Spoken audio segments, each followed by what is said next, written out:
Good.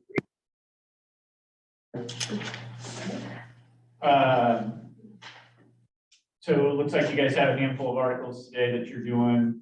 Good. Okay. What about it? Okay, cool. We'll start off with Article 20, this is our counter. The only real thing is under B, the trips. What we're proposing is that the second sentence will read, however, the district may utilize buses for up to 12 trips on a school year basis, and then 4 during the summer. And that's kind of rolling back from after a calendar year. Mm-hmm. We're trying to figure out a way to make this like work, where we feel like there's not like a blank check, you know, for buses during the summer.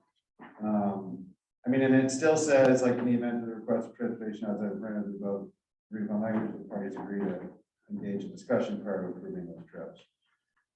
So we're certainly not saying that we're not willing to expand that, but if it's more than your sort of normal summer, you know, then we'd like to just sit down and talk about it, about what's going on. This is sort of prevent some of the chaos that happened last summer. We're certainly not trying to limit kids' access to programs. You know, we just, and we also understand that, you know, that there aren't necessarily drivers who are, you know, you don't have a huge wealth of drivers who are willing to drive in the summer. Maybe that'll change. Maybe you guys will be able to free up some people. You know, and we had that like, you know, 12-month bus driver idea. But for now, this is our count. So, and Carol's not here, so probably won't get too deep into this, but, you know, I guess I still struggle with when we say utilize charter buses, when it comes to the summer, like for you guys, what would be a charter bus? Is it anytime the district uses a driver that's not otherwise normally employed by HSD, that's a charter bus, even if it was our bus, for example? Like, I don't know if that ever I don't know if that ever happens where we say, we've got buses, but we don't have people, so we're gonna have somebody come in and drive. I don't know if that happens. To my knowledge, that's never happened. So instead, it would be more like using like. If our people aren't driving, then that would be considered a charter, yeah, if it affects our bargaining, if it affects our bargaining unit, work, takes away work from our unit, then yes. And if it's what about if it's like I mean, because you guys sometimes do like small vans, right? Is that kind of outside of what we do here? I think with the van, I don't think we ever really Never really have that. got into that part so much. That's not always the idea, but I mean, you know, I mean, I can understand like there's certain, and that's a touchy one because I still feel like our drivers should do those, but yeah, I don't know. I still haven't, I think we still have an issue with it's not our bargaining, you know, it's not our drivers doing the actual work. I think we have to figure out something where it's like these limitations only kick in if we have available drivers who aren't offered the trip, right? I mean, again, kind of circling back to some of the conversations that we've had, to me, it's one thing if we've got people sitting around saying, hey, I would have driven and I want to drive because I want to earn some money, and the district's offering trips to non-district entities. Totally different thing if we have no bodies, we have no people to drive, and the district needs to run. To me, it should be unlimited. If we don't have people literally to drive, we should be able to have 100 so-called charter trips if we have to. We have to run the program, right? If there's not people to drive the buses, then there shouldn't be a limit. If there are people who want to be driving, then we should be offering them that work, you know, before we went to outside entities. So, I mean, if it's people who didn't sign up to drive and then they're grumbling because they see a charter bus, I don't have sympathy for them because they didn't lose out on anything because they didn't put themselves out there and wanting to work, you know. So, I mean, we could come up with numbers 4, 6, 8, but to me, it should be 1,000, you know, unless we have people who are sitting around wanting to drive and are being bypassed. Because if we don't, then it Don't should have to just be be. very monitored, because, you know, I feel it's too easy for it to be convenient and easy to just say, oh, we're just gonna put a charter. You know, and when the district says they don't have money for yada, yada, yada, and then here we are paying for charter buses, like, that doesn't make sense either. Mhm. But. Is this all based on last summer? Is that really the? It's Nope. not. No, Okay. it's all, this is like from the original contract language that we don't, we know last I just summer mean the was summer different. part, yeah. We know that the programs come, but you know, that falls back again, I feel like on the district to, you need to get drivers. You need to somehow, there is something that is not, I know everybody's short drivers. There's gotta be something people could do to entice them.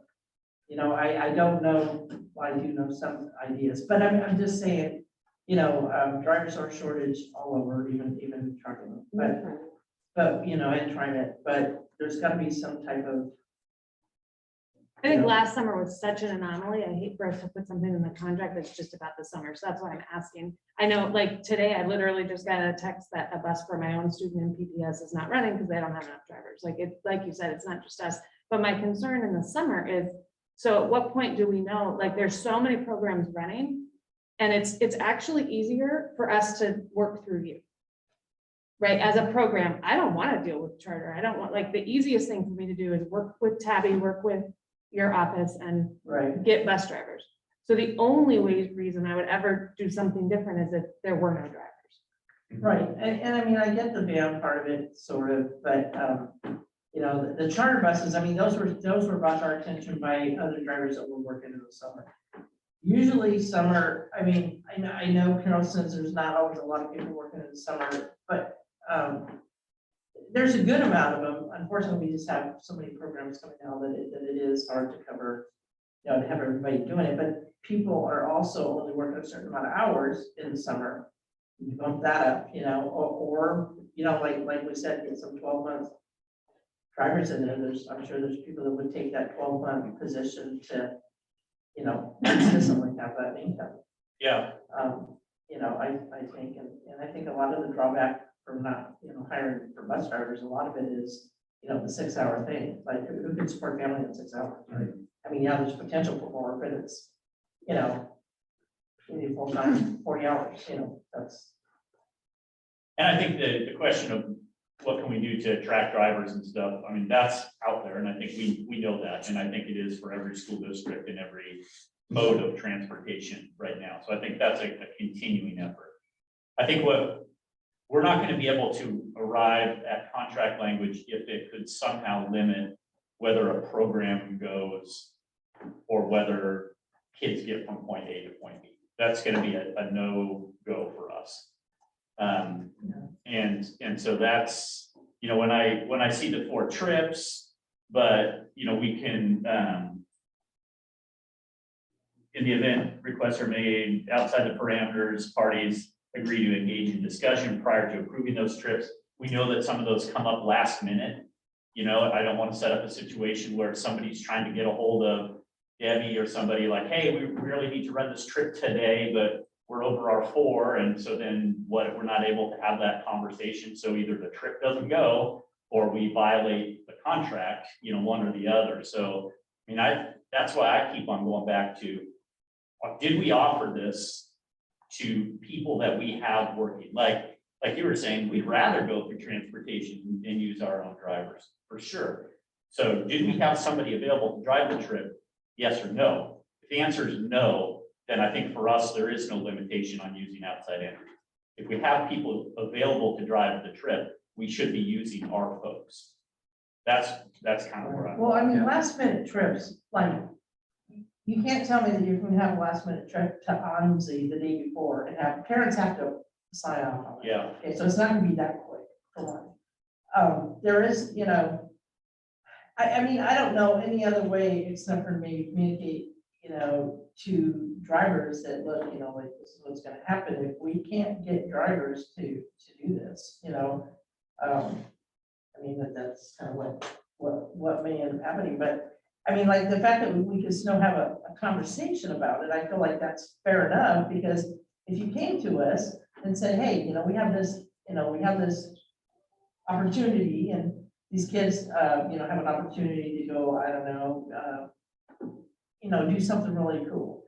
And we don't have any drivers, and, you know, of course, we're not gonna say, well, no, then they can't go. I mean, ideally, we're not gonna, we don't want that. Right. But we wanna make sure that our drivers are considered first. Debbie, how many times do you get asked about summer work? Is it just a one ask? Because maybe that's the problem. Like, maybe it's No, every week no. we need to put out like, here are all the things we need drivers for this week. We know when summer work comes, so he sends something out, so does Carol. I mean, we all have that. And the only thing I could think of for this summer when all these programs come is people were burned out. People were, you know, they were just exhausted, I think. Because was the problem that people were like sitting at home and saying, wait, I see a charter bus, I wanted to work. How do we capture that? No, most of the No, they were ones that standing got, up for school, I think. They were standing well, there up were for some that came from people that were like, why is there a chart bus? I could have done that. Okay, I don't know, like, did you not check your email? Did you, you know, I don't know. Right, How exactly. much effort there goes into it, you know, to find that out. But I mean, you know, that'd come from ones that, I will say it was from drivers that usually don't turn anything down. Like, there's some of them that are just like, you know, doesn't take them all if they do. So we have a few of them like that, but, you know, I guess we need a little more.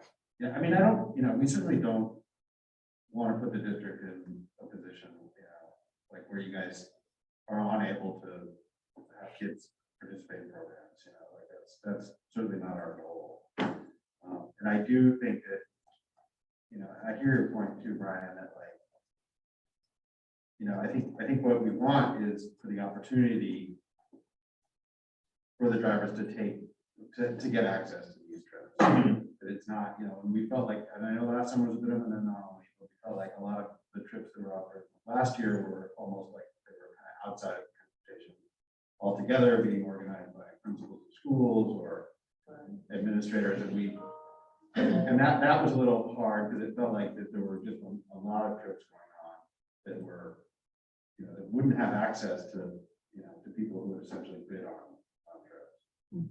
Right, So- because Carol didn't have an idea that some of those were going, right? Because they bypassed her, sort of. And that's kind of, I think, where some of that, you know. I mean, if we kicked around ideas like adding something to C4 and the pending driver availability, like general trips, change required overnight trips, weekend trips, like, I don't know if that could include summer trips, you know, we talked about that a little bit.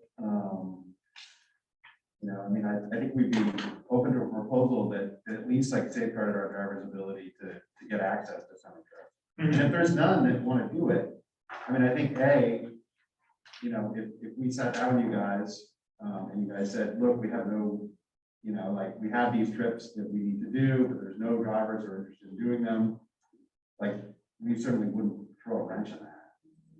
Right, but the system's set up with that as, it makes you the arbiter of whether kids are going on an experience or not, because you could, under the contract language, say no.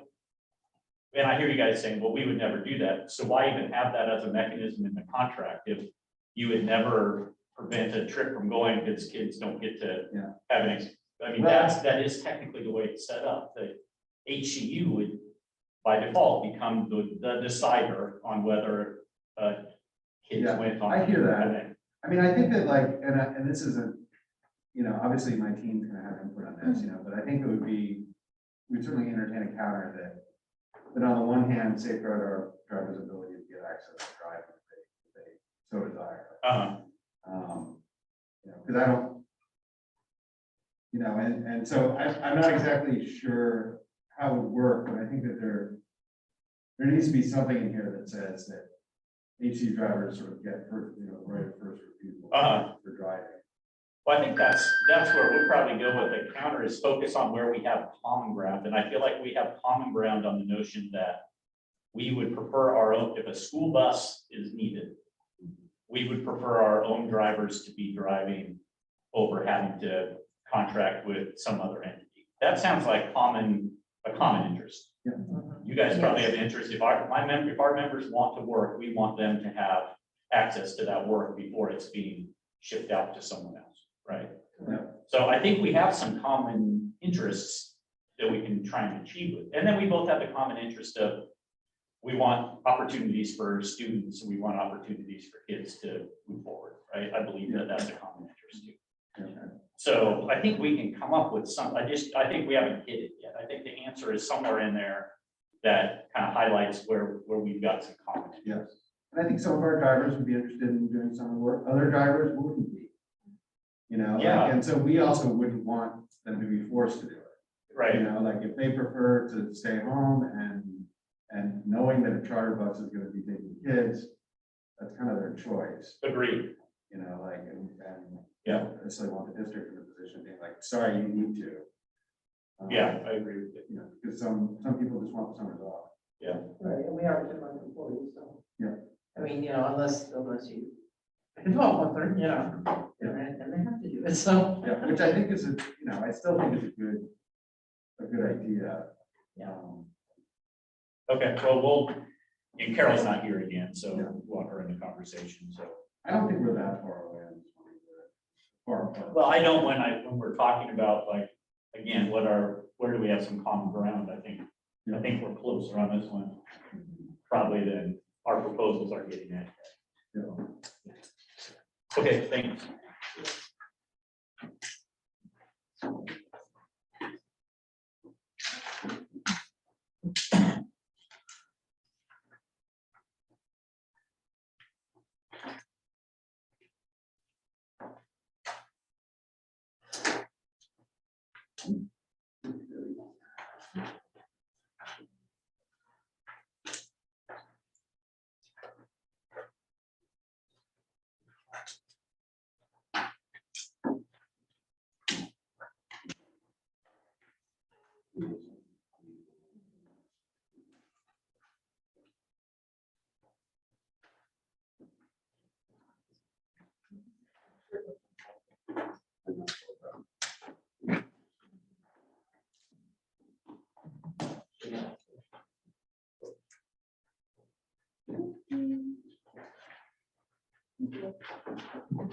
So you guys all read the articles about the paper mask versus the cloth mask? About the little tiny particles and the big particles. Yeah, I still am there. Yeah. I see. CDC guidelines or revised guidelines came out yesterday that said cloth masks are still good if they're like tight fitting and Yeah, this and that. so. I would still wear some under it or stuff this like inside the room. I don't know. CDC, I don't have much faith in them because, you know what, they change just, I feel like they change to appease people, like sometimes, you know, it's just, I don't know. I mean, I just, you know, I'm not a scientist or a doctor, but I'm sorry. How can you go from 10 day quarantine to 5 and then that? Oh, gotcha. My bad. Okay. Sorry, that's just my. Sorry, I need to shut up. You're free to have opinions. We're on fire.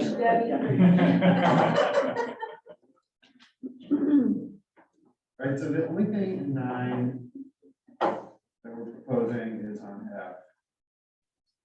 I think we feel like it's a little bit of a blank check. The first, employees required of the supervisor or designee, or due to circumstances beyond their control, or due to lack of coverage, be on duty during their lunch periods, should be given the equivalent time off within one workday or be compensated their hourly rate. We feel like some supervisors would read this and sort of say, a supervisor can require an employee to work through their lunch. And we've heard some examples of this happen. We do understand though that like students can't be left alone, and that there are circumstances out of people's control. But the way that the first sentence kind of reads makes it sound like, on the one hand, it's up to the supervisor or due to circumstances beyond their control. So we're proposing striking the comma and or to kind of make that one sentence to make it a little more clear. I think that's the spirit behind the article, to sort of say like, if there are circumstances beyond the control of a supervisor that they can ask people to keep working. But that comma or makes it a little bit more ambiguous, if that makes sense.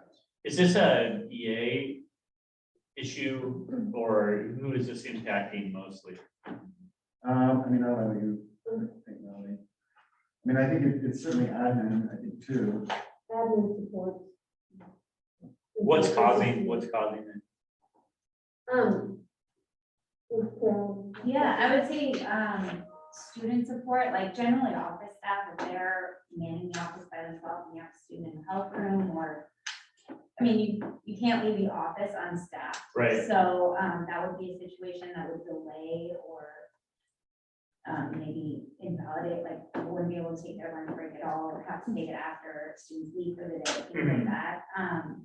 But I think, yeah, also special education assistants, educational assistants, it happens from time to time. If there's a behavioral issue going on and a staff member is dealing with that issue, they can't just walk away. Right. Oh, lunchtime, sorry, did I have? Sure.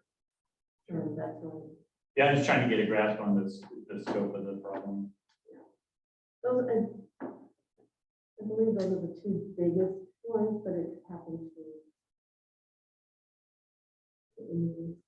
Yes, So, I are the folks at the building, you guys have any sense of how often we're running into those situations for you? Well, I was trying to differentiate between the two roles because it kind of depends. If it's office staff, like either, the office secretary or the office manager, I don't know, it does happen. I don't know. I have to get some thought how often because, I mean, like in my example, I try to have coverage so that my secretary and office manager can go to lunch. So I try to staff it so that somebody goes in and reminds them that something's going on. It's not that they can't go, they're not going to, because they already started that situation with the child and keep them calm. And so it just makes sense that I have to think about it. Really, I have to ask my office staff because sometimes we get to the end of the day when students are gone, and then I'll say, hey, did you guys have lunch today? Or they'll say, well, or we'll ask them, did you have lunch? We gotta have, so it depends when it's not.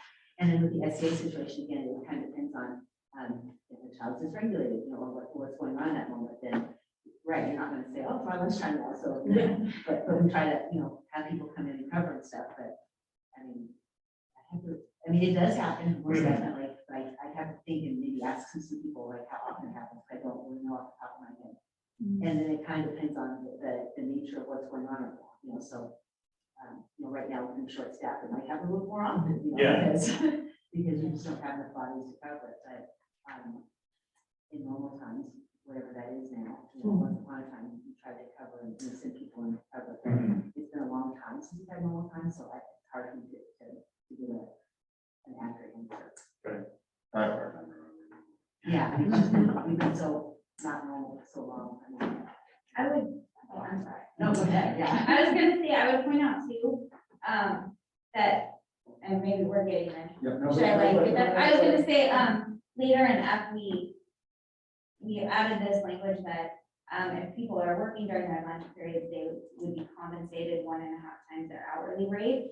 And part of the reason behind that is for some of those administrative supports, like office managers, I'm not sure, but full-time employees, if they're missing their lunch period, working during their lunch period, they are actually working overtime that day because they're full-time, so they should be compensated accordingly or have flex time accordingly. At the high school, I think it's a little bit different. We have more staff, and so there's a very tight schedule that we've been really clear that people need to follow with their lunches. But we've also had folks say, oh, I didn't have a chance to take my lunch today. And that's not okay either, because then they're like banking extra time where we've been really, really clear that you are not to work through your lunch. You are to stop whatever you're doing and you need to take a break because it's good for your health and your wellness that you have to stop at that time. So that worries me a little bit that there might be like, oh, well, I wasn't able to take that time, when we've been very, very clear that you have to take that time and you have to stop what you're doing.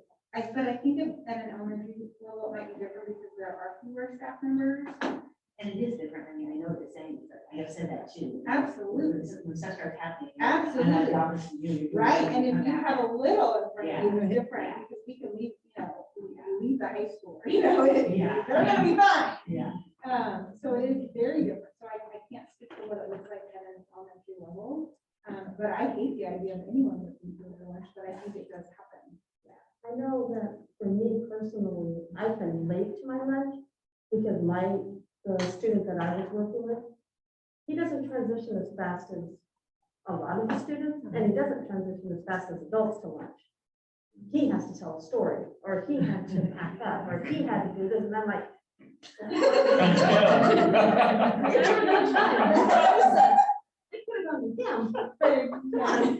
So I know that I have been late, but I can't be late coming back because I have recess. Yeah. So it's not like I can shift it 10 minutes. Right. I have to Because get you're back. probably relieving someone else if there's just this Yeah. ripple effect and you have to be back at a certain time. Exactly. Absolutely. If there's somebody that wants to go home on recess duty. so, Absolutely. I mean, ideally, we, you know, a lot of principals like yourselves, you know, do the right thing, but there are some that take advantage of it, and that's why we're bringing that up, so. Also, it seems like there's different scenarios, like if you're supposed to take your lunch at 11:30, but something's going on, and so you don't take it until 11:45, but you still take a half an hour. That seems like that's a totally different situation than you didn't get a lunch at all today, Yeah. or something like that. So what I don't wanna, if the 1.5 times is attached to any reorganization of lunch, I'd be wary of that. You know what I'm saying? Like, so you didn't get it at 11:30, but you got it at 12 and you still got a half an hour. We shouldn't have to give 45 minutes. And so I'm just looking at sentence Covered under construction. E. Yeah, it's covered under E. Under E, so that if it is interrupted, that they will resume their lunch period as soon as possible. Okay, so if E happens, then F doesn't happen. Right. So if Yeah, they. and it also says, shall be given equivalent time off within one workday. Or, so if it's just, we're thinking about the amount that somebody just doesn't get lunch. Yeah, I'm hung up on, if we have E, what does the given equivalent time off within one workday in F add? Because that seems like the E part. I can share a little bit about that. Okay. If you're sorry, I feel like I might be hitting the side a little bit, but. That's all right. But if you work 2 1-on-1 with a student and you go all the way up to the bell 3:30, then you wouldn't be able to take that extra 15 minutes off for that lunch because you really literally have to work all the way to that. So you wouldn't be able to leave early that day. So you have to take that time. Yeah, again, that's why I just wonder what that's adding to F, because that seems to be speaking to this notion of, we couldn't give you lunch at 11:30, so you're getting that 12 instead. Well, this is like, it sounds like E is like if say you're into your lunch. And then like, we have an emergency, we need you to kind of come back. And then it says, as soon as possible, you'll finish it. But F is more like if you're pushed beyond, like you weren't able to take your lunch. Right. You can start your lunch. Right, but I kind of agree, I don't know, maybe this is what you're saying, that I don't think it does much good if you weren't able to get lunch today, so leave a half an hour early. Right. Well, and That doesn't seem to, you might not be able to, if you're a one-on-one Right. for a student, Yeah. you can't leave early, they need you, so. So you wouldn't be able to leave early and you wouldn't have had your lunch. So the other option would be to be paid for that, is what I think that is. Yeah. Yeah, and it's in the contract now, we're just saying, this might give it a little bit, E might make it a little bit less attractive to just sort of mix people at lunches, because, look, we can't do it. yeah, And people just essentially are getting paid for that time as opposed to actually getting lunch, which is what should happen. Mhm. And also, we tell people not to work. yeah, and it does say employees required by their supervisor, so, as you were bringing up, and it is an issue that we deal with sometimes, folks who feel like they've got a lot on their plate, so they just work through their lunch, and then it doesn't even come up until down the road, where they say, well, I haven't had a lunch break all year, and then in HR, I know we're always like, whoa, wait a minute, time out. At months of lunchtime. I mean, that doesn't work. And we do tell people when they do give us that scenario, like, oh, I'm just so busy, I just don't have time to leave. No, you have to take that lunch. Yeah. You have to take that. It's like the lunch. overtime, That's like, your you can't stay at an hour because you didn't get stuff done without, clearing that with your supervisor, so. Yeah. Okay. Other questions from district council? There's no chance of that as an incentive for somebody to go, no, I'll go ahead and work through it because I can get time and a half. Well, they have to be required by their supervisor. Right. So they have to go to their supervisor and say, my student is in an escalation cycle, I can't leave, is it okay to skip my lunch today? And their supervisor would have to approve that. Right, if there's a whole bunch of Yeah, I time just they want to have, create incentives for people to look for reasons to not take their break. right, and if there's a whole bunch of time and a half coming through to be, and HR knows, well, what are all these time and a halves, you're gonna say, oh, well, all these people aren't getting lunches, what do you mean? It'd just be more of a deterrent for, I think, administrators to say, oh, we'll just work through your lunch, like telling you to work through your lunch, but not telling you, without saying it. Because that does happen. Yeah, we work with our supervisors too, to make sure that they know that they need to give people breaks and that, all that good stuff. You guys had a meeting over lunch when you discussed that? Principals don't get a lunch Some break. people don't say it, like, some people. You want to get a lunch break? Like some employees won't want to roll up others and say anything. More at what? 5:30 lunch.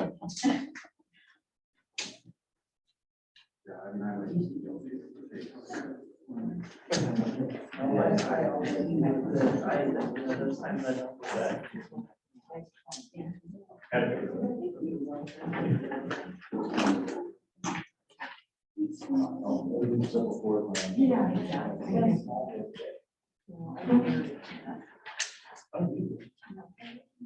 Thank you.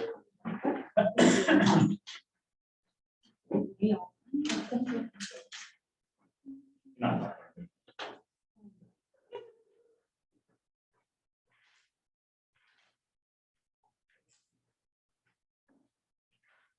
Well, this is the kind of- What was that, Rob? This is the one we yanked back. So is this the same language that you guys used last time? I think so. I think it I is, think yeah. we maybe depluralized institutions, Right. because like we were hearing from you guys that really you can only do a single, There was also some question about whether or not that was even possible. So we wanted to hold on to it. We think just having on point there doesn't make a huge amount of sense. So we'll pass this to you guys saying a financial institution is one of the part of the system. Maybe you guys can do a little more and find out. Yeah, that's fine. We actually thought this one was in our court and we just need Michelle to be able to speak to it. I think it basically would. We just wanted to make sure that. We kind of had to get some more information from somebody that we were talking to that was concerned about this, so Okay, that's kind of what. So we're just throwing it back. I guess. okay, yeah, I think Michelle was looking into what the parameters were, what our ability was around the, can you have it piecemealed off to different financial institutions, and if so, how many, and so on, so. Can you pay my bills? Can you set up my bill pay for me? You take care of all of these. All right, so we'll bring that in. Okay. So we can. Pretty good here.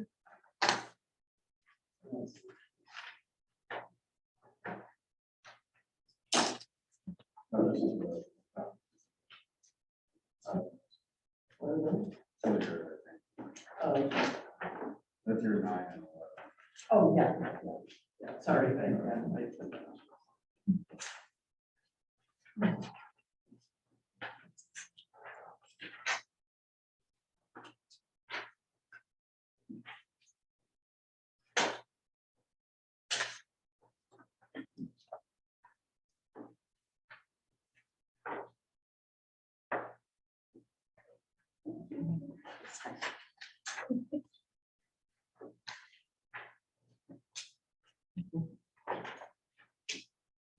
Thank you.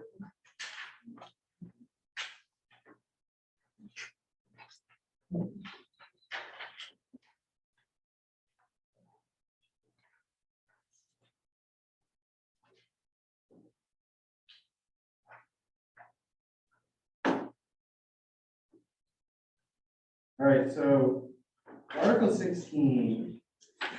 The bigger concern here is that, I think that the beginning of paragraph 2 was added during the time when there were a ton of reclassifications coming in.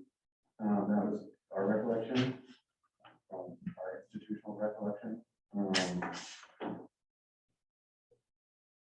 So I think our concern here is that by having this sort of like mini committee of the district and the union, that it kind of, it creates a gatekeeper where if the district and potentially the union disagree that a reclassification has any merit,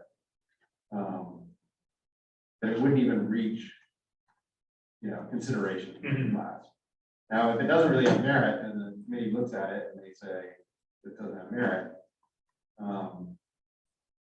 then that would do the same thing.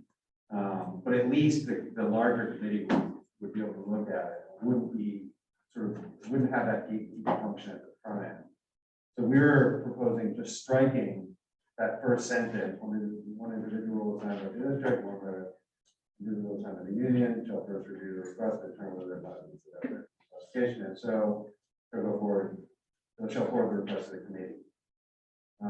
And then just go right to the committee shall review requests. I mean, and if there's like a landslide of reclassification requests, that's something we can talk about. But it doesn't seem like they just really defend that. My recollection is that language went in because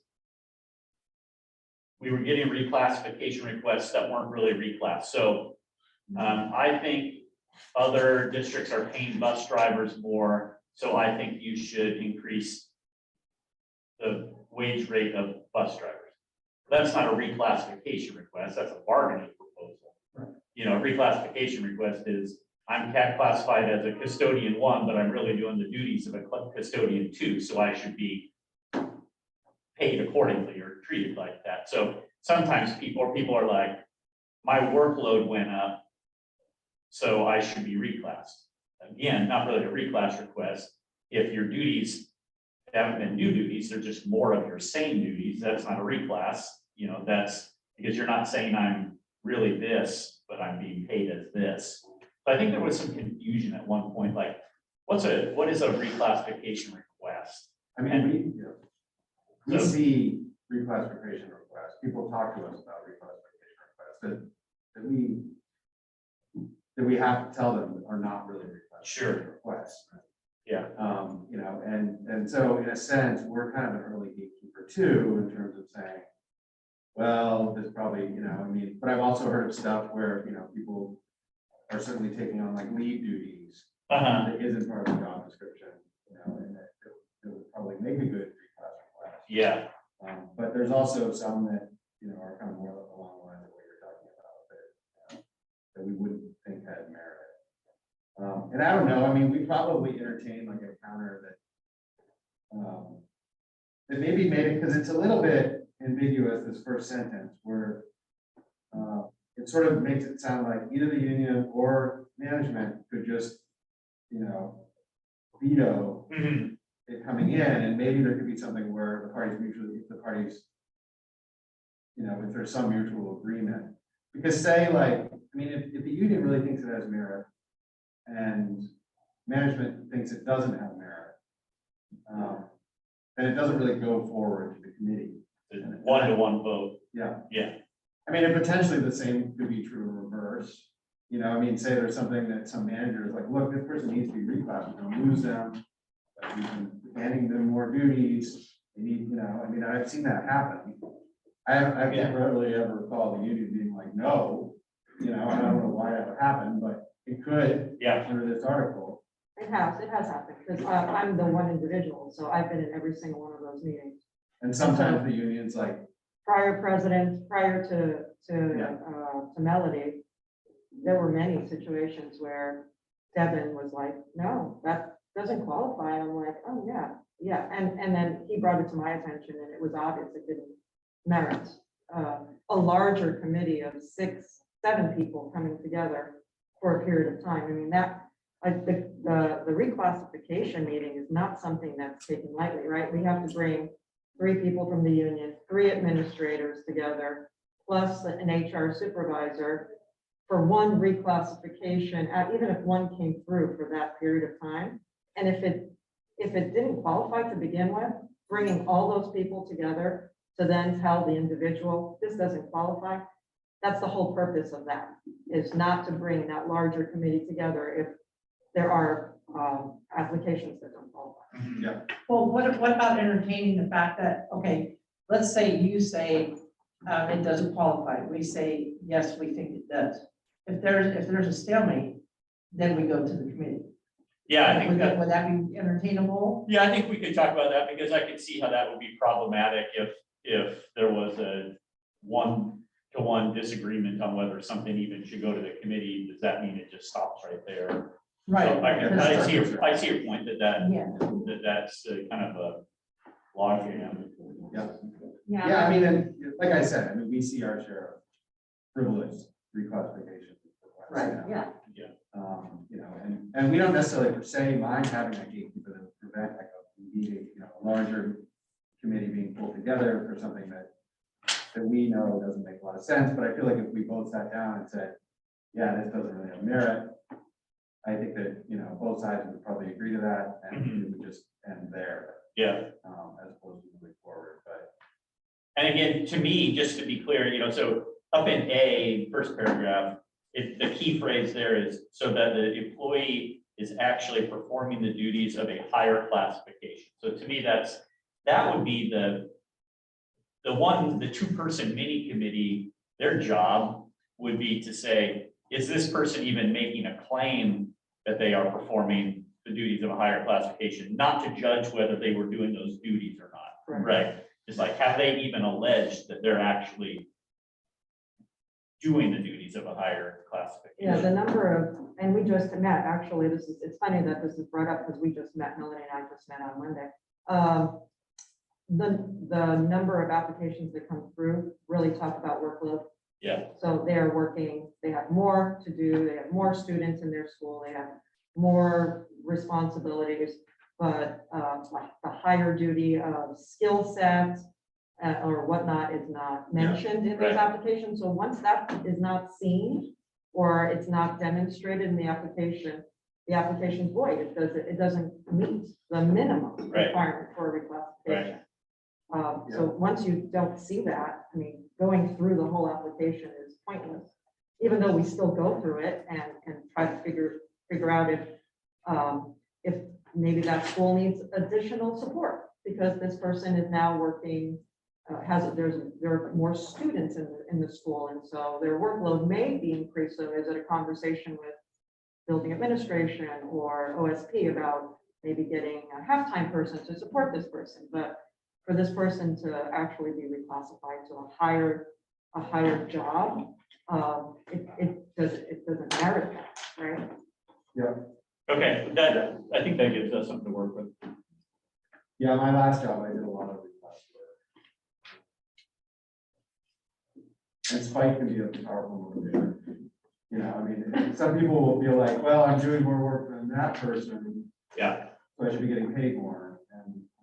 And that's not necessarily true. More responsibility, more accountability, more, you know, those are usually the things you're really looking at. Not just simple workload, although workload is, you know, a different issue. Yeah.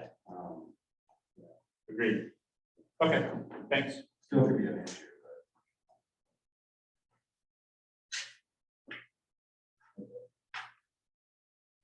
Next. but knock them out.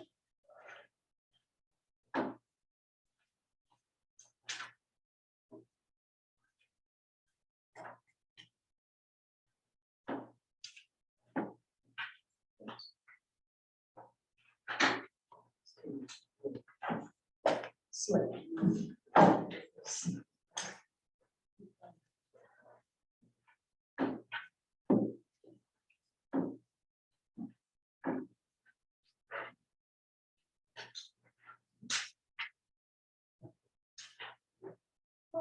I don't know how you do it.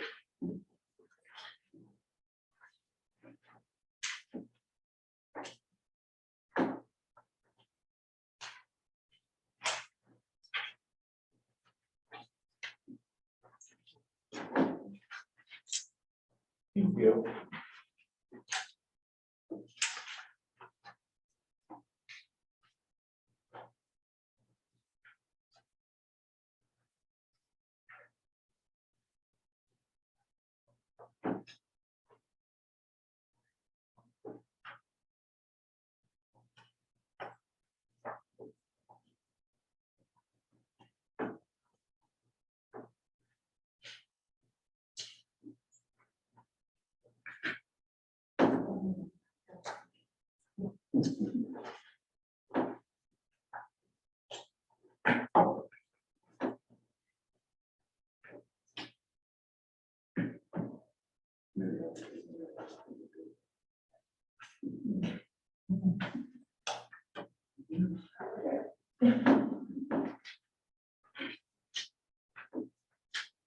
All right, so for the Article 21, professional improvement, we just felt like this is the 30,000. I think it's been on there for a while. And we were like kind of doing the math, and we're having a hard time figuring out. I mean, we have some, some people can speak to this certainly better than me. But it felt like the 30,000, being tied to the, under B, being tied to the fourth paragraph down. Employees may initially apply for $1,000 or $800, it was $800. And then 1 year, it cuts additional funds up to $500 for a total of $1,500. And that's up from $400 and $1,200.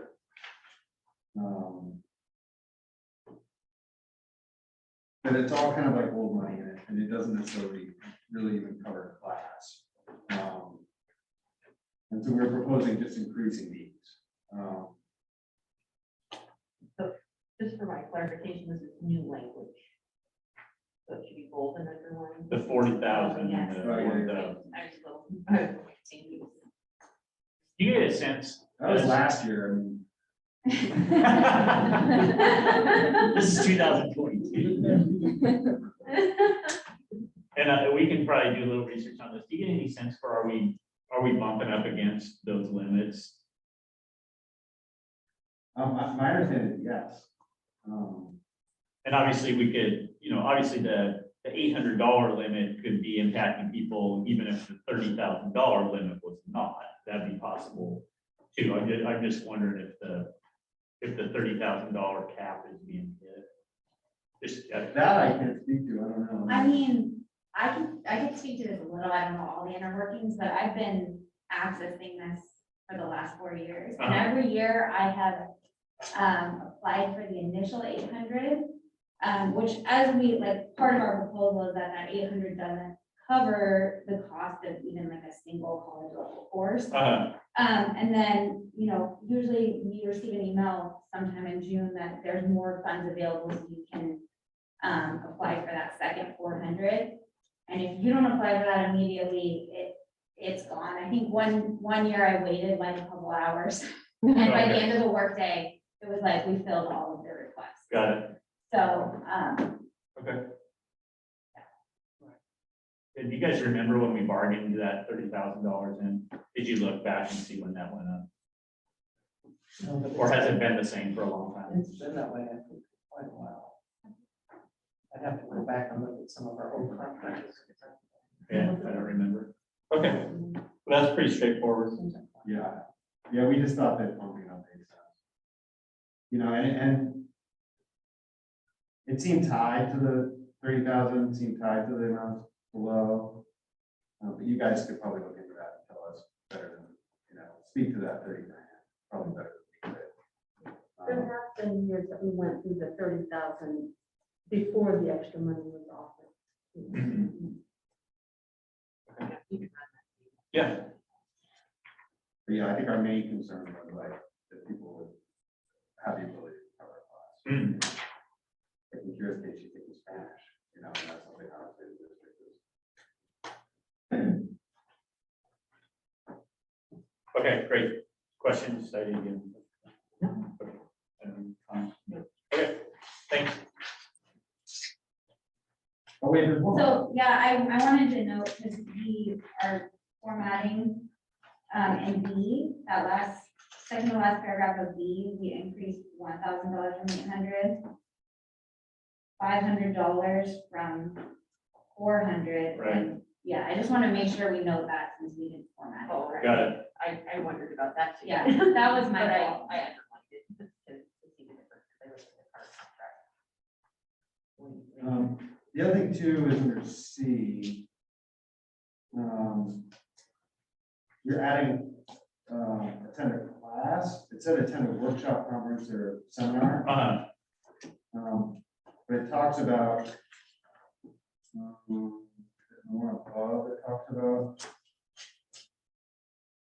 Request that has approved coverage of the coursework workshop conference center. yeah, In the line. a little confusing. Employee may visit another school facility within the district or attend a class, workshop, seminar. Work hours. It just seemed like that was a little, mostly house things to make it kind Yeah, I think that adding class in C might make it more unlikely. It might be a rare situation that gets approved. I mean, because if it's a workshop or conference, it's probably a one-off, right? So like, hey, there's this conference, it's on Monday starts at noon. Can I miss work to do that?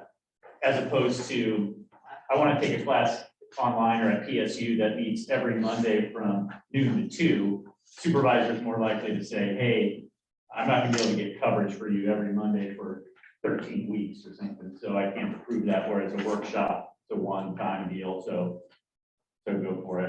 The language in front of it, the current language is kind of confusing. An employee may visit another school or facility, which isn't really the same subject matter as we're covering in this article. That's kind of, I don't know what you would be doing.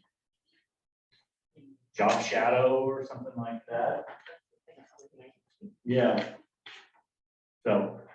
Well, I think too, if an employee were to attend a recurring class, I mean, they would still be subject to the Right. supervisor. So if the supervisor was like, great, we can cover you, it's not an issue, then it would seem weird for that to not, for our contract to prevent that from happening when it's okay with the supervisor, it's okay with the team. Yeah, I don't really see the harm in adding class to that list. I was just thinking out loud that it would probably be more rare for a supervisor to approve that just because of the ongoing nature of it. But again, it says number 1, approval of the supervisor. So I don't know that it hurts to add that. So we typically wouldn't add class, and I think it's occurred, it's been a request before. And it may have been, I think it was used. So that's why, that's what triggered that language. Yeah. And so typically we wouldn't approve someone taking time off to take a class. We don't do that for any other group. Yeah. Right, so as an administrator, if I have to upkeep my licensure, I can't tell Hannah, I'm gonna be gone for 2 weeks, or I'm gonna be gone every Tuesday during the workday, and I expect to be able to do that and take off of work. What I tell employees is, we can be flexible with schedules, so if a class starts at 4 o'clock and you have to get to the class, work with your supervisor to adjust your schedule, so you can leave slightly earlier and maybe flex your time, which is something that's afforded to licensed and administrators and super techs, but allowing staff to take time off to take classes, especially if it's not directly, like if you're taking classes to be a teacher and you're part of a program that's approved by the district and you've been tapped to do this, that's one thing. But if you're doing a one-off class for your own personal benefit, maybe to do something else, that wouldn't be something we would approve. Yeah, I was actually thinking more like your first example where that class is going to start 15 minutes before what I normally would get done with work during the day. Can I somehow shift things around so I can be able to? And it's an exception, right? Yeah. We make the exception Yeah. because we're in education and we value professional growth and educational growth, but those sort of circumstances we've never approved. Yeah, okay, thanks. All right, And I think this is our last, right? Well, aside from the county, but yeah, before break, yes. Um, did we mess up in the last go around and not renumber things? It probably. Yeah. 26 hours. I blame Melody for that. Just kidding, Melody, like three or four of us probably looked at this. No, but Oh, what yeah. was mine? And we've looked at it several I times had since. more than Yeah, okay. No, don't worry But about it. if this is what I'm gonna get blamed for. So that's an easy one. Yeah, that's an easy one. But it's kind of an important clause and Yeah, 26 is mileage, Yeah, so yeah. it's good to know. I don't know how that would apply. to- Yeah, it's good to know that it wouldn't apply. I mean, maybe I can concoct some legal argument here that you can't go, you guys can't strike, but you get mileage or something like that. Sorry, you guys did it. Yeah, okay, well, yeah, that one should be an easy one. Good catch, thank you. We're gonna take a little break, so, All right. Hannah doesn't feel like everyone's watching her on the live stream, and then she can think ready for you guys. Okay, cool. All right. Should we start, Hannah, do you think you'll need more than like 10 minutes? You wanna start at 9:50 or, Yeah, 10 minutes is fine. okay, we'll start at 9:50. Are we offline now or?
So I think our team is.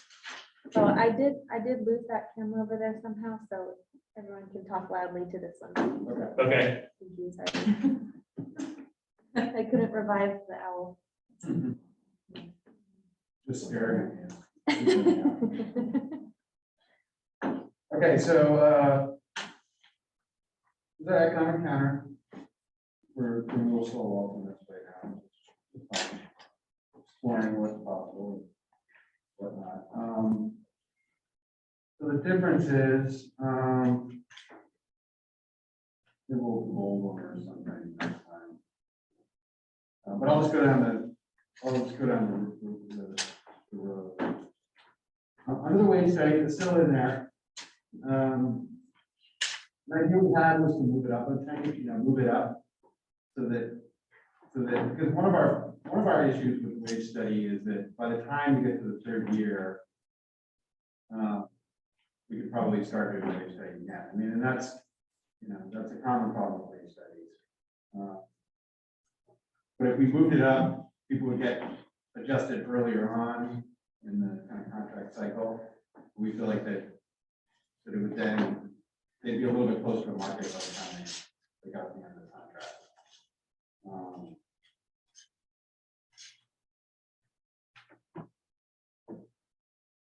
So it's really just eliminating that third year increase and kind of tucking it into the first 2 years. okay.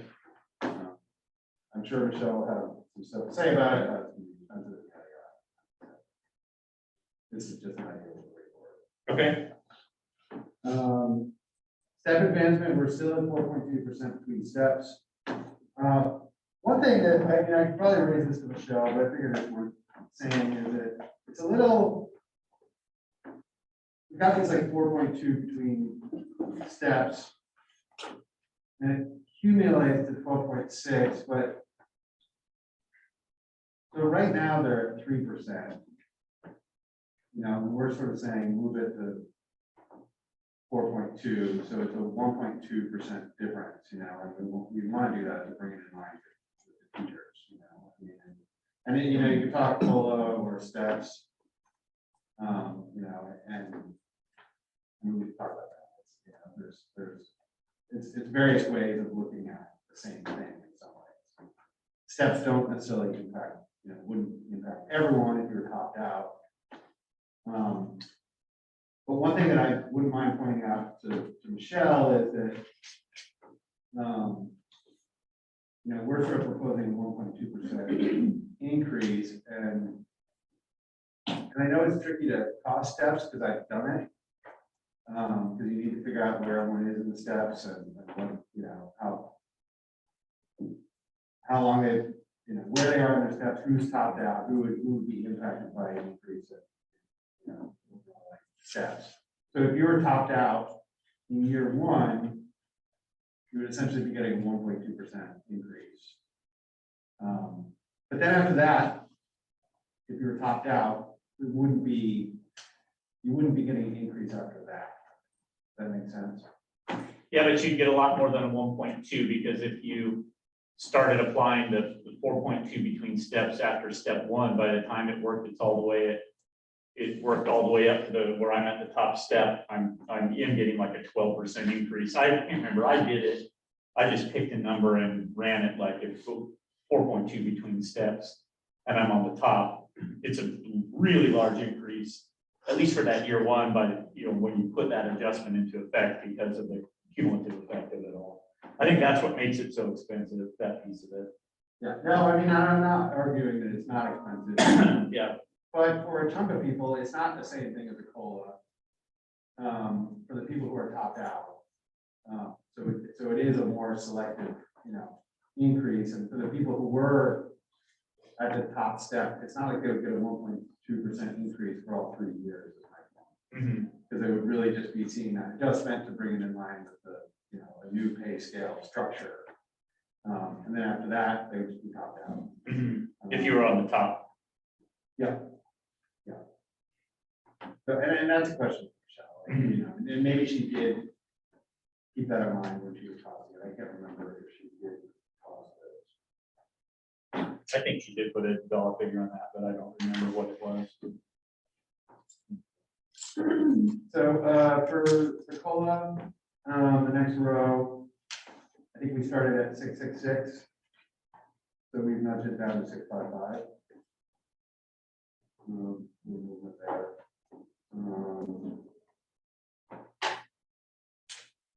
And then for longevity, I think we had 666, is that right? For 10, 15, 20 years.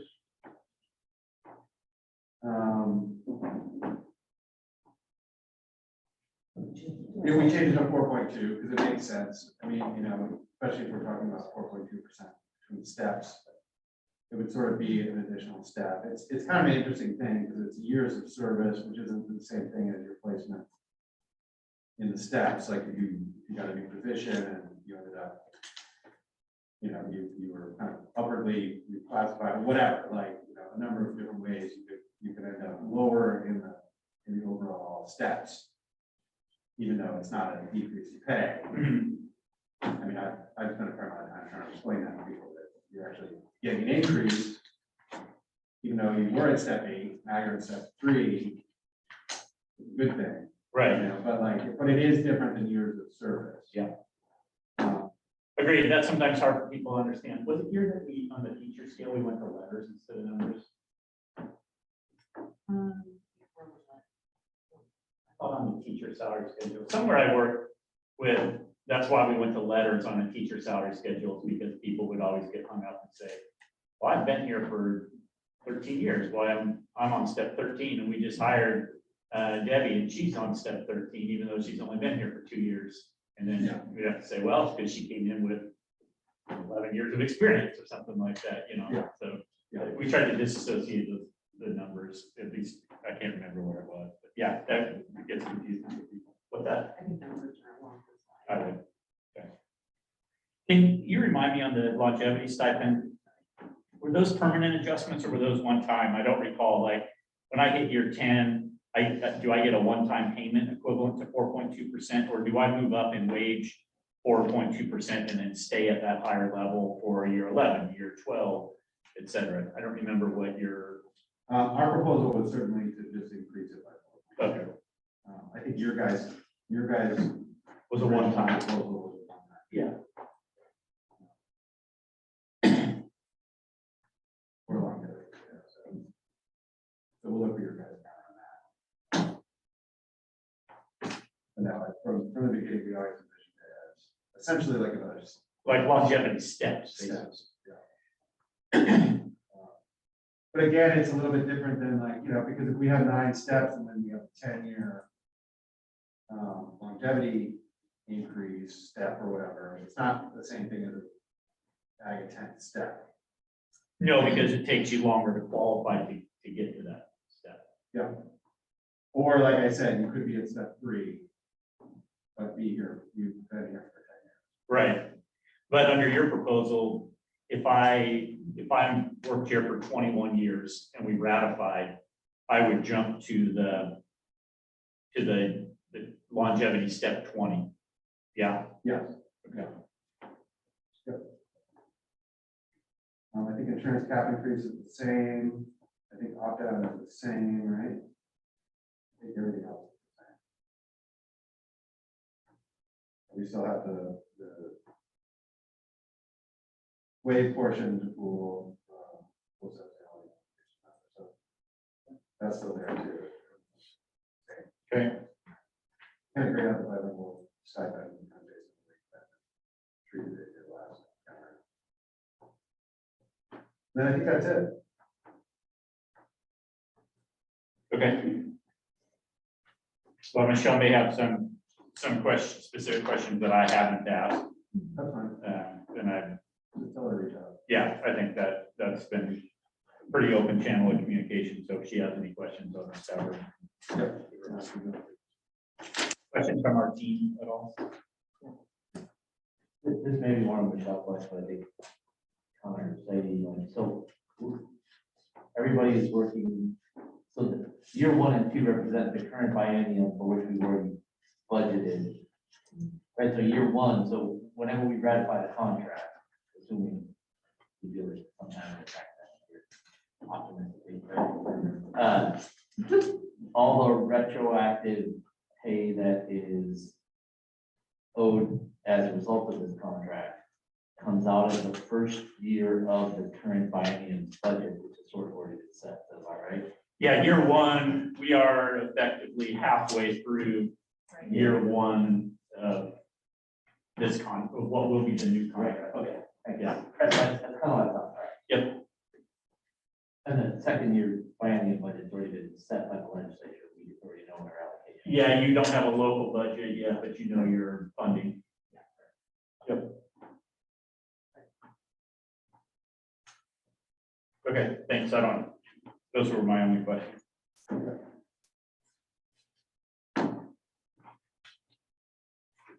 All right. I think that means we're up. We have 3 articles for you, and 2 of them kind of go together.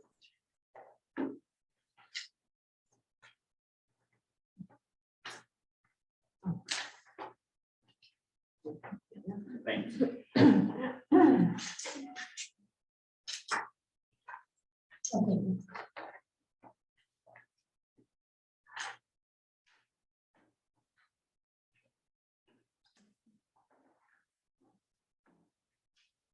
So Article 23 is the first one coming around.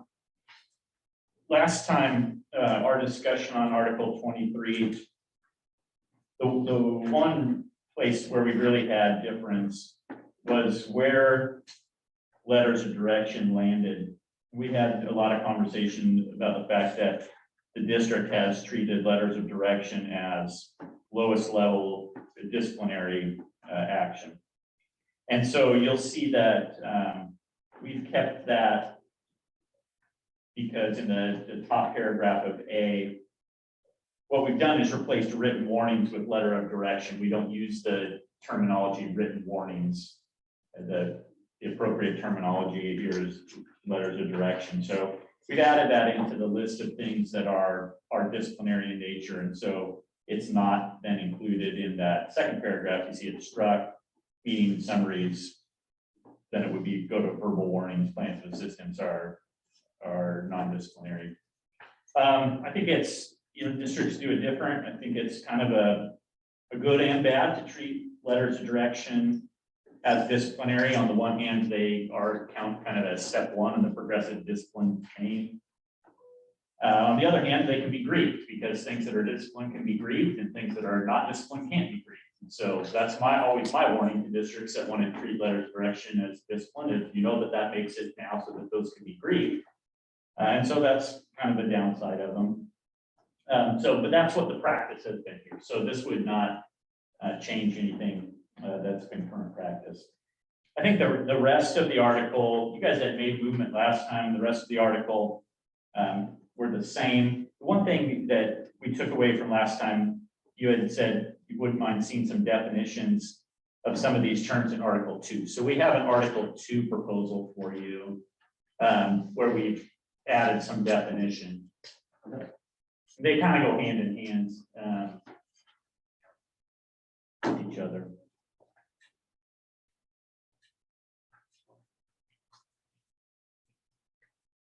Should we look at that now? Yeah, I think coming around.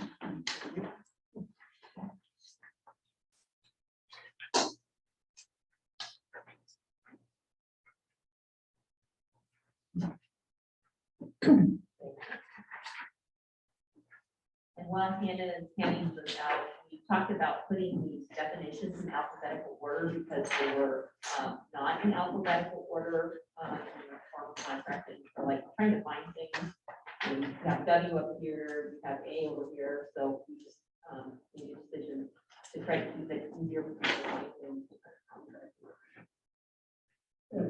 I'm going to let Site A walk through these. I mean, Site A is the one that probably operationalizes this the most. So if you don't mind. Yeah, no, yeah, so the first, so we're gonna jump down to definitions, letter G, letter of direction. So we see it as a written directive from a supervisor to an employee addressing areas of concern in job responsibilities and reiterating workplace expectation. And it's considered to be disciplinary. The meeting summary, which is, I probably should have started with meeting summary, which is letter I. It's a summary of a meeting between a supervisor and employee that provides constructive and corrective feedback, and it's not considered disciplinary. So that would be like the first scenario where an employee would get a meeting summary if there is some corrective action and they need some feedback regarding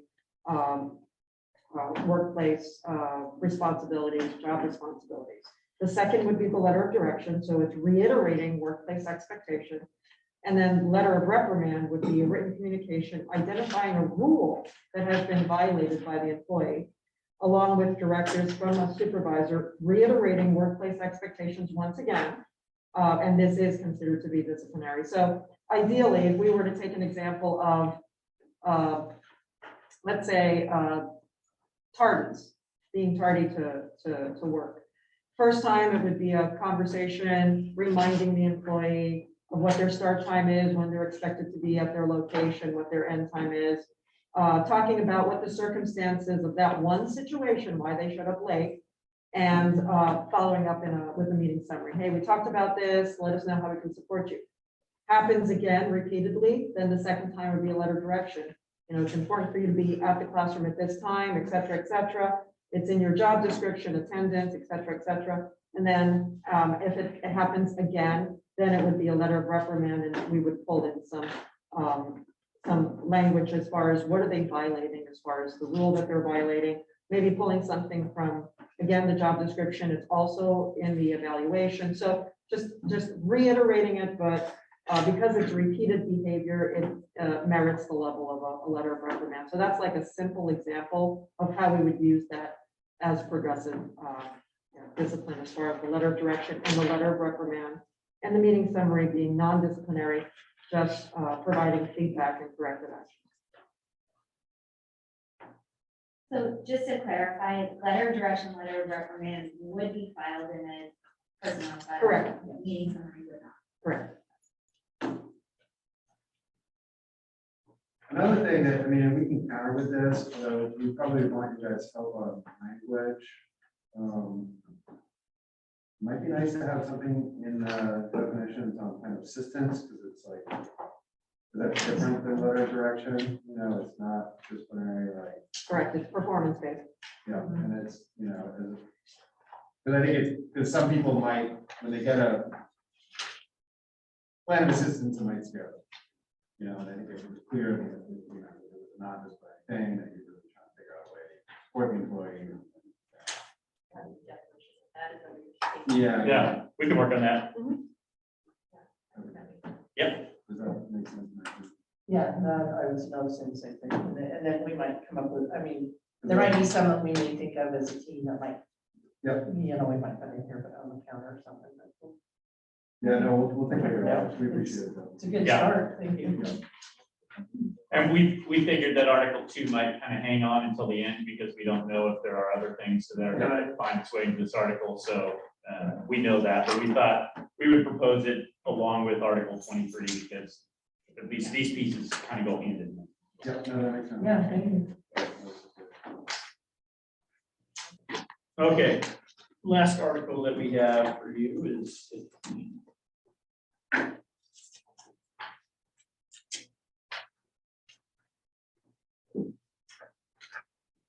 I tend to agree too, because it might make sense to put. Yep. It might make sense to put meeting summary at the top, so in our counter, you might see that. Okay. Nudged up.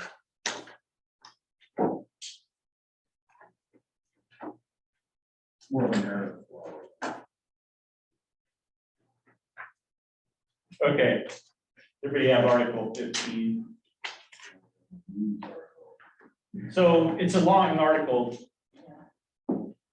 We're killing trees here every time we pass it out, because there really is, I think, very few places where our proposals are different. So I'll try and highlight where I think that our proposals have been different and where that's changed. So section F bereavement leave is the first place. We've gone back and forth that window to use bereavement leave. I think we had proposed, in our last proposal, it had been 6 months, I believe. You had proposed 60 days at one point, you came up to 90 days, and we've agreed to that. So section F should now be the same, but at 90 days.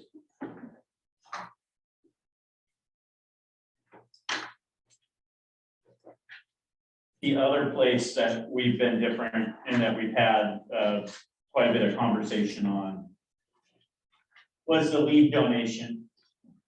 And the issue there had been whether we allow leave donation for an employee's family member in addition to employee individual illness and injury.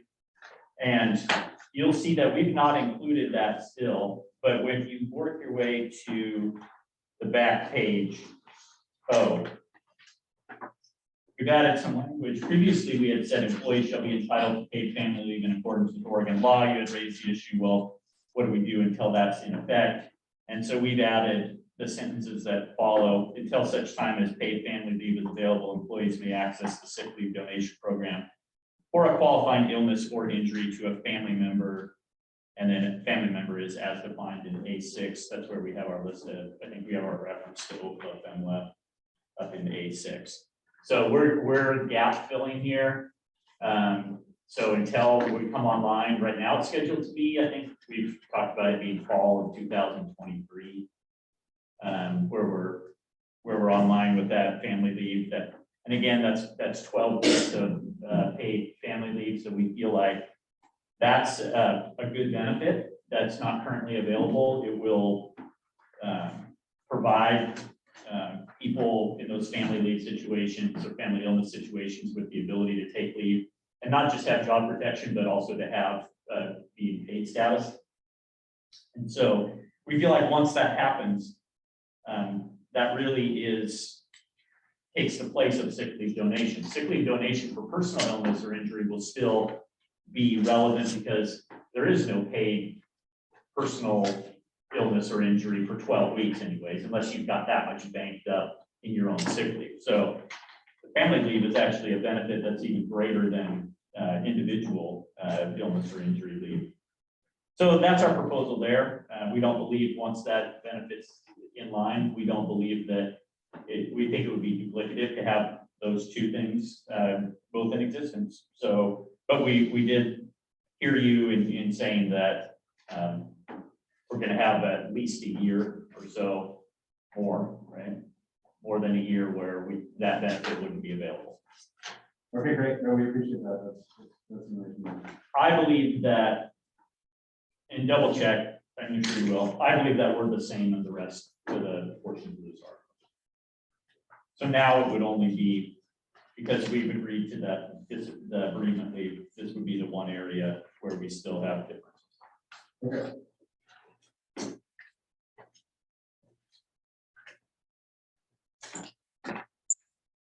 So that's what we brought for today. We have some other articles that I think are still in our court, but without Michelle here, we had thought Article 11 was, and you guys gave us a counter, but I think we're still in the same position we were in, needing to hear from Michelle on that one. There's another one too. What was it? Holidays, Article 13, holidays Right. has an economic, And Article In fact, 24. which number? 24. What's that one? We saw it. Still No. It's gonna be another long one. You have that as being on our side of the table? Yeah, it shows we're waiting. Okay, Okay, so that's next. yeah, It is. okay, Yeah, we presented on 6-3. okay.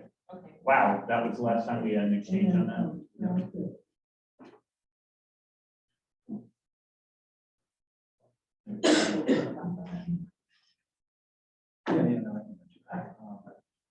I mean, another thing too is that, I don't know, this whole thing is taking a long time. I mean, and partially, there's various reasons, I think. I mean, we might We might explore like meeting for a little bit longer as we finish out this, session of contract negotiations, like.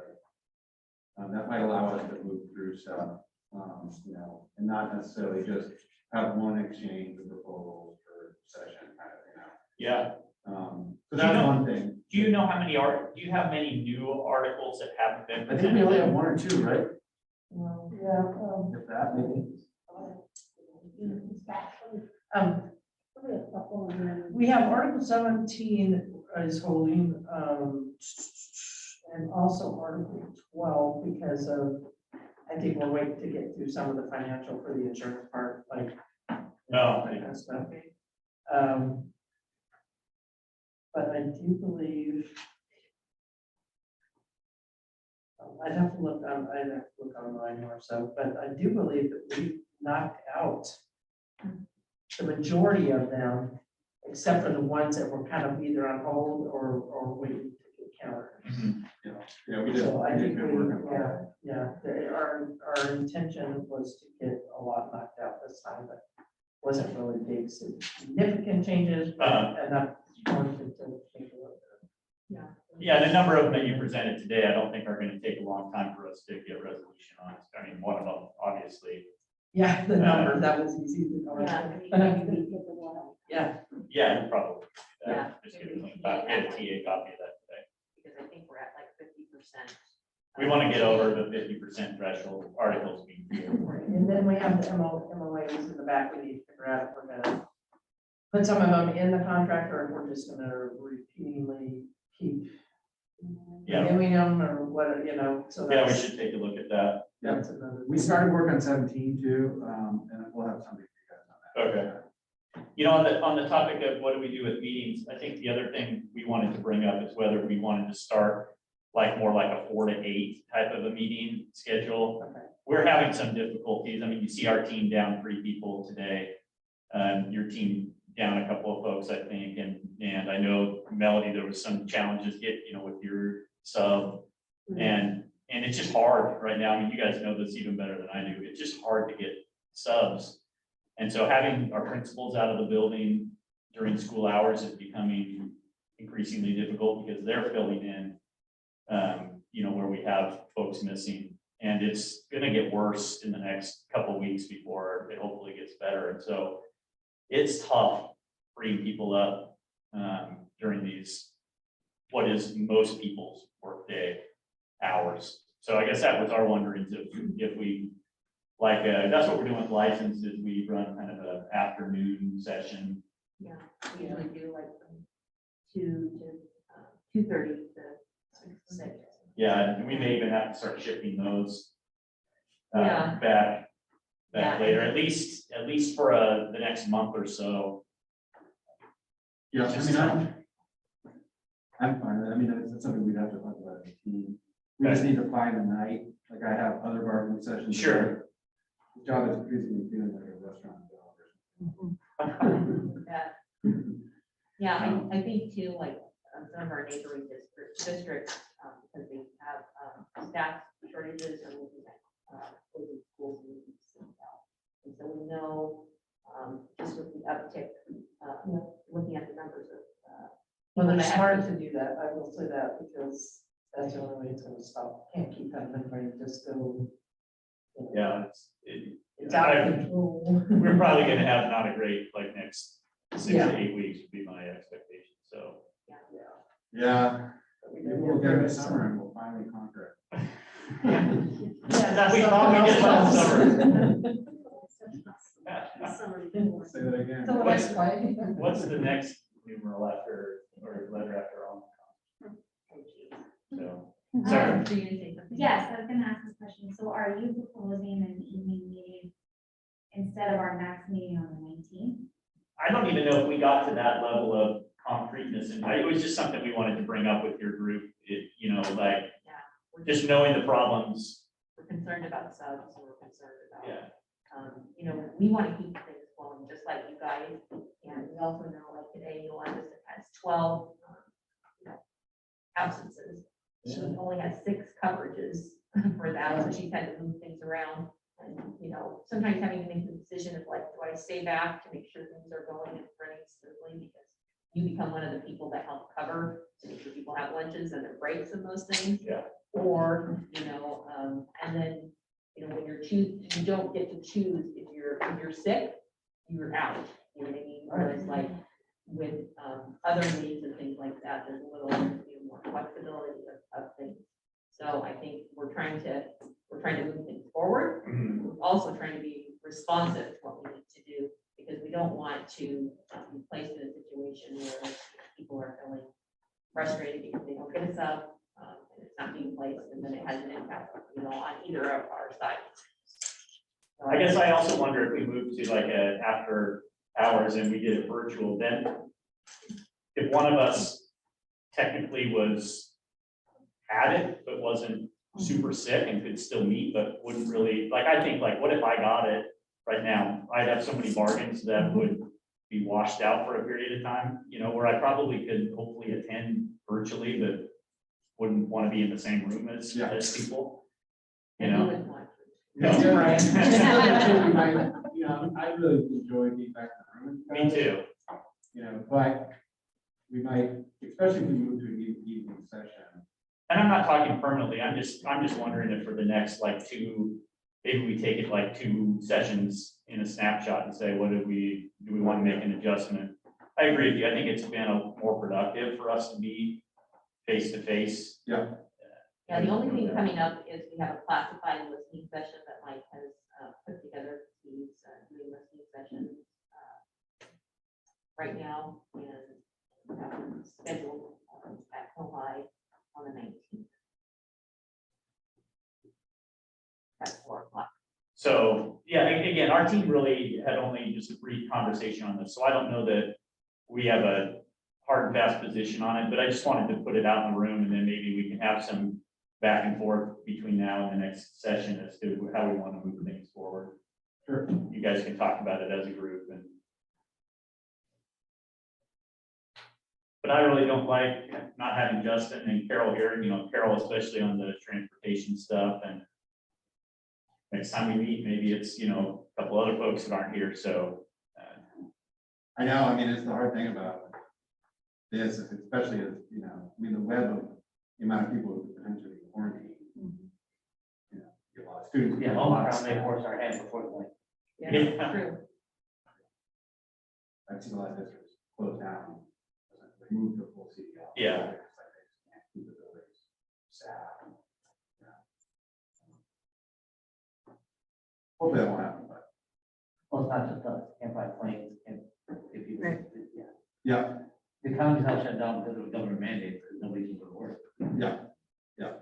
yeah. So maybe we should just plan that proactively rather than wait and see and be forced to make an emergency shift later. It seems like what I'm hearing is we're not sure that we're all gonna be able to meet together on the 19th in person at the time that we had scheduled. Yeah. That's what I'm worried about. That's what it seems like everybody in the room is kind of feeling that, so maybe, could we maybe take a few minutes to talk about it as a team? Yeah, we don't have anything left to present, and I don't have to leave till 11, so. Yeah, so just one more idea, it's kind of tied into this, like, one thing I think that, there's often a perception among classified that if we settle before the teachers, that the teachers are then gonna get like a better deal. And that's something that, I think that we, the teachers have not been moving super fast. And there's lots of reasons for it, and we were bargaining into the same MOUs, but we also don't want to necessarily wait for them. But at the same time, we don't want to feel like we've left stuff on the table, because we've settled early. So we've kicked around like the idea of a Me Too clause.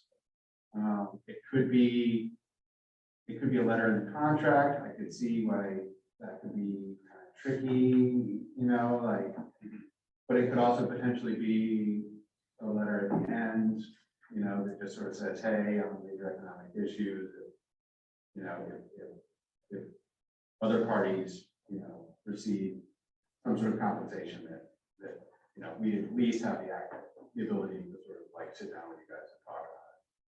Yeah, I think it'll be a hard one this time because both economic settlements both for teachers and for you guys, have the feel right now that they're gonna be not real straightforward. Like, we've got the wage study increase being part of yours. On the license side, we may like drop a step or do some other schedule manipulation. So it's not ever gonna be as clear cut as like, well, hey, we settled for 3 and you gave the teachers 4.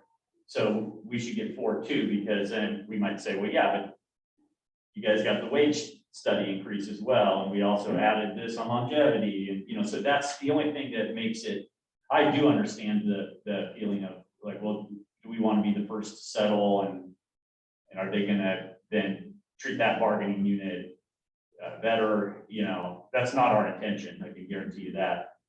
I mean, we're looking at both those situations as ones, especially yours, where many of your positions are below market and we need to correct that. I don't think we have quite the same, I guess I'm on camera here, but I don't think we have quite the same opinion as on license, where I feel like our comparisons show us very competitive.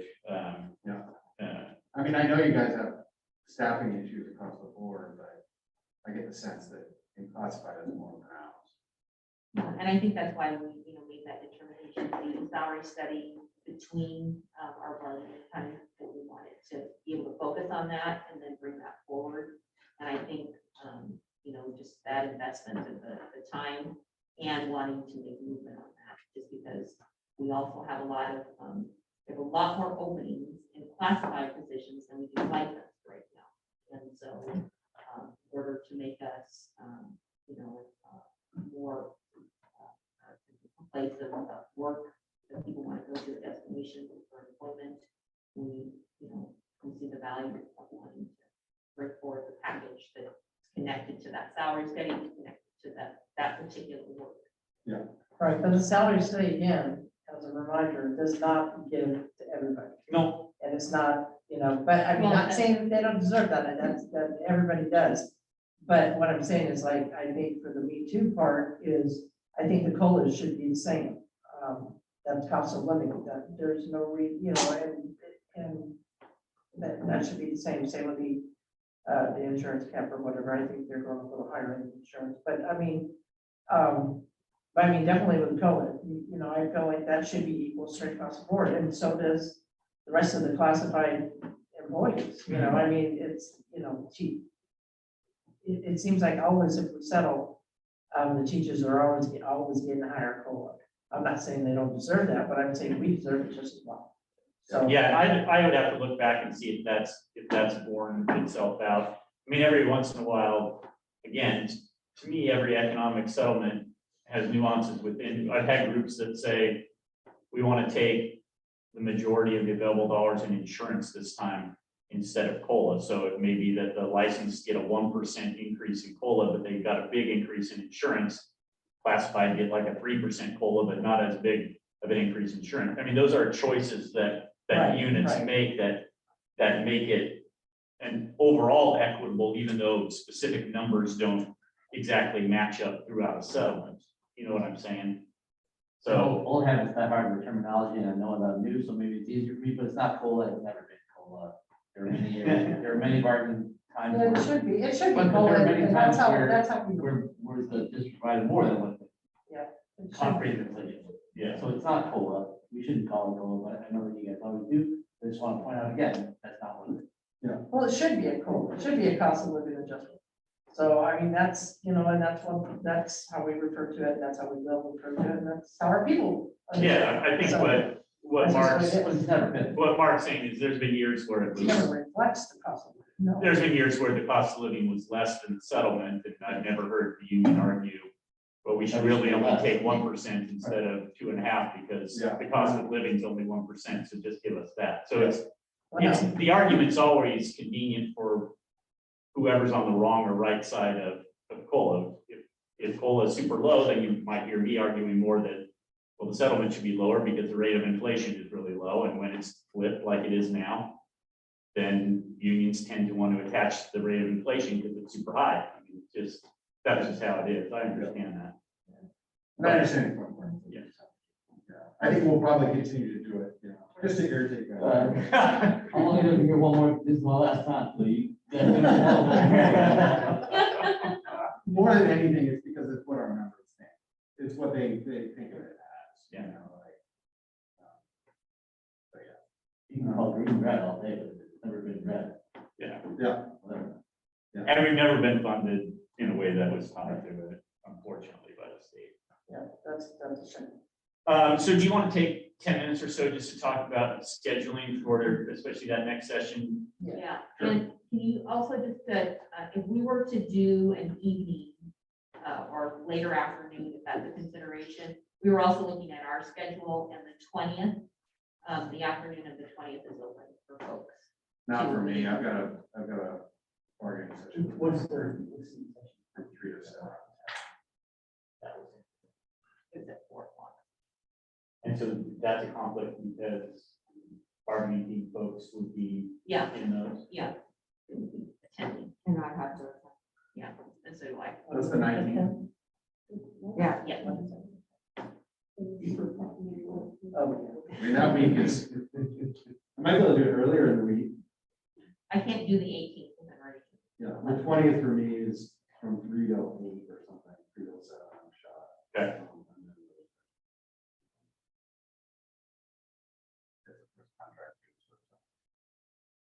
Our first real exchange of proposals. I can see if Mike would change that to not in person potentially. Like a- Yeah, going on right now. yeah, that's actually probably a good idea. To what? virtual. Virtual. You probably would. What about the 26th for you guys? Just I don't have my calendar with me, so I apologize. I didn't know we were gonna. we don't need to decide anyway. Yeah, it just would be nice, maybe if you guys talk about if we move in that direction. If we can- And I think maybe touching base with Mike about whether that listening could move to, I mean, the same arguments apply there as to why that might be smart to move to virtual. Maybe slightly earlier. But it looks like February 2nd is our next, well, after the 19th, but the 2nd, is that what we're talking about, changing that time? Yeah, Possibly too, okay. Does that work for you? yeah, the second. So we could stick with the 19th the way it is, maybe do it virtual. That's not bad, yeah. Yeah. Keep the time slot. And but then move if to virtual. you guys are in the location, then. It does make it a little bit it's easier to because slip like, out if you had to. Yeah, exactly. What about subs? Like, Afterwards. Oh, so, well, What day? Second or the The 19th? the 19th, I've already have one, I have one secured, okay. so unless something happens.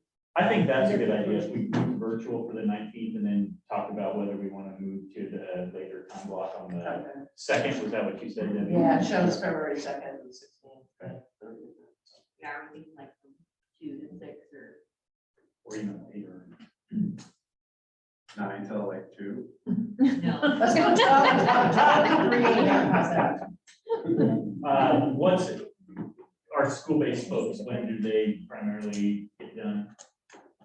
3:30? 3:30 for high school, so Jeanette, what time do you get off?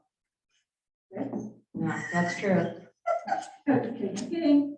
19th, I would say 19th. We're looking at the February 2nd now. I I'm don't know. supposed to say I get off whenever I feel like getting off. That's what it is. That's, yeah, I can absolutely make that work. I am happy to be here when you need. 3:30 to 7:30? I can do that. On the second. Would it be That is okay another if I was advance that I late? work on. I could do the afternoon run. What time do you do that?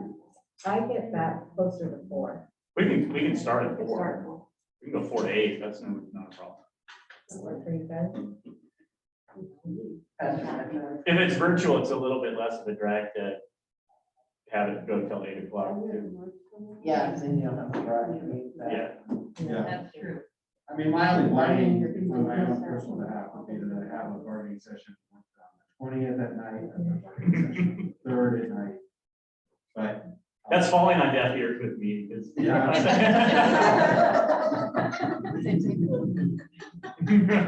I've never worked in a high school. So So 4 to 8.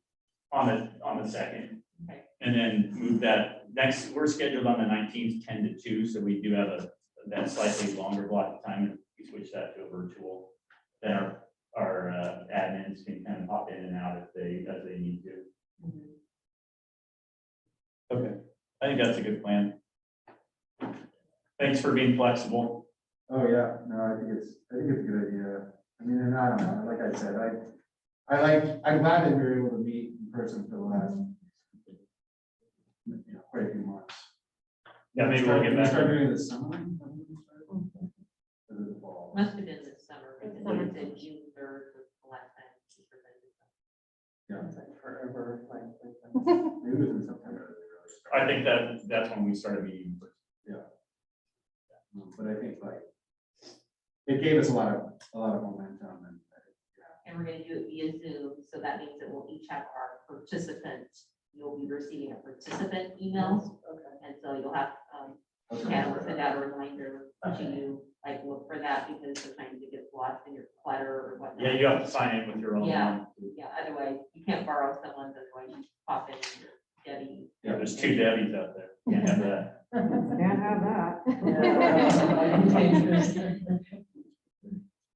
All right, do you guys want to talk about the second, or are you guys good on the second for the 4 to 8?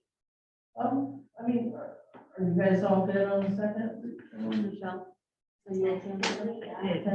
Yeah, I might. Family stuff, so. Yeah, need to check with my family, but. Oh, yeah. What? Some of our team. I do, I know. Michelle? I gotta check with my family. Yeah. I can't come in right now. Yes. 3:30 or 4? 4. Just family stuff. Man. Priorities, John, right? Sorry, the 19th. John would have to will put also, in but his same notes. time. 19th is gonna retain the same time. that Okay. And we have a couple that need to check families. My family. Got it. I'm not gonna be there, so. Yeah. Okay, well, thank you. Yeah, thanks a lot. All of That's this. the guys.